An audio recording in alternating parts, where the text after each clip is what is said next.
Were you expecting to have these funds, more funds than what you are already getting? We had not anticipated funding before this point, if that's the question. Mm-hmm. Okay. How come the Mexican port didn't align with the exactly refunding? Exactly. Well, let me speak to it. It's important to note, and this is obvious, but it's important to state, and that is that the United States and Mexico are two sovereign nations, and so each of us have our own priorities.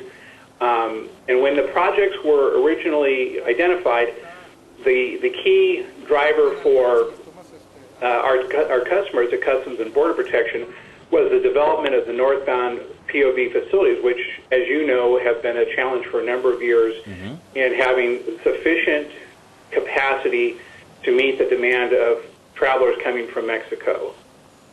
Similarly, for the Mexican government, their main driver was the southbound, and so it's not unreasonable that there be a disconnect in the alignment of the timing, because really Mexico has its drivers, we have our drivers. Here's the important thing to know. The important thing to know is that when the project team in Mexico identified the timing for their projects, both countries said, okay, how do we make this work for the traveling public? And we can't talk enough about how valuable and how positive the interaction between the Mexican and U.S. project teams were.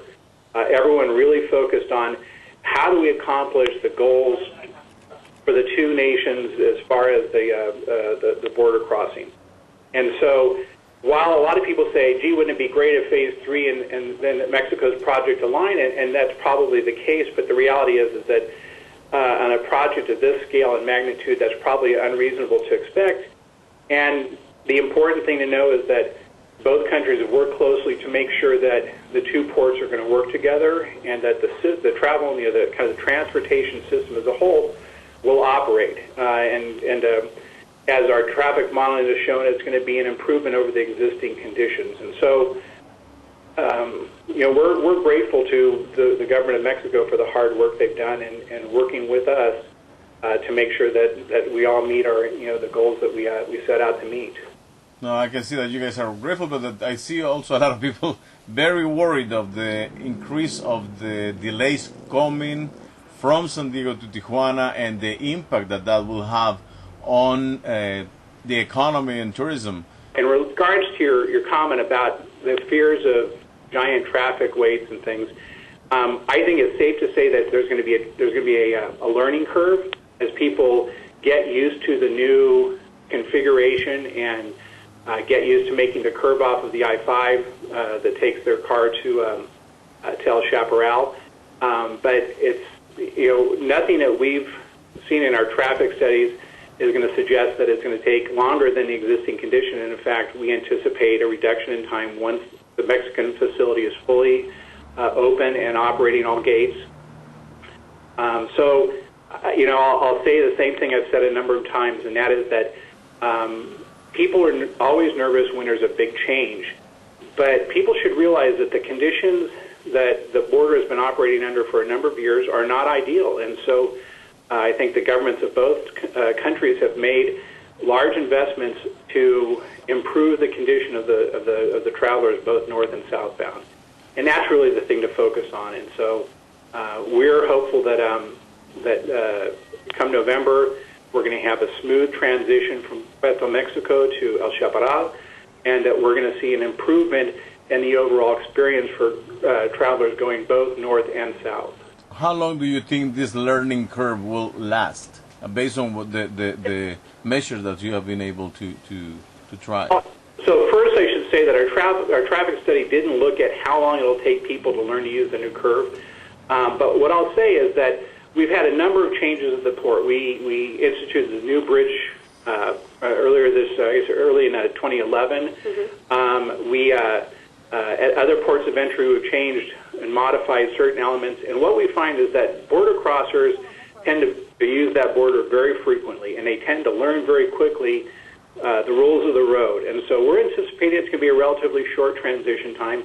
Again, the driver is going to be how long it takes for that transition from Puerto Mexico to El Chaparral to be fully realized and for that facility to be fully open. But again, We don't anticipate it being a long time for people to learn the new, the rules of the new facility. And again, we're anticipating an improved experience for people once that happens. Our expectation is that if Mexico is operating all of the booths that they have in El Chaparral and that the processing time doesn't change, it's really a minute or two. A minute or two? Yeah. That would be wonderful. That would be. Again, we anticipate that this is going to be an improvement for southbound crossers. But you can see the concerns of the people, for example, the Chamber of Commerce of San Isidro would claim that they don't going to be able to last while the people learn to adapt to the new changes, right?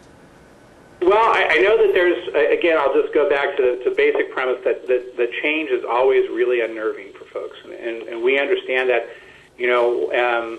I think that, again, it's sitting down and talking to people on a daily basis. And, we speak to the folks at the Chamber regularly, both the San Diego and San Isidro Chambers of Commerce.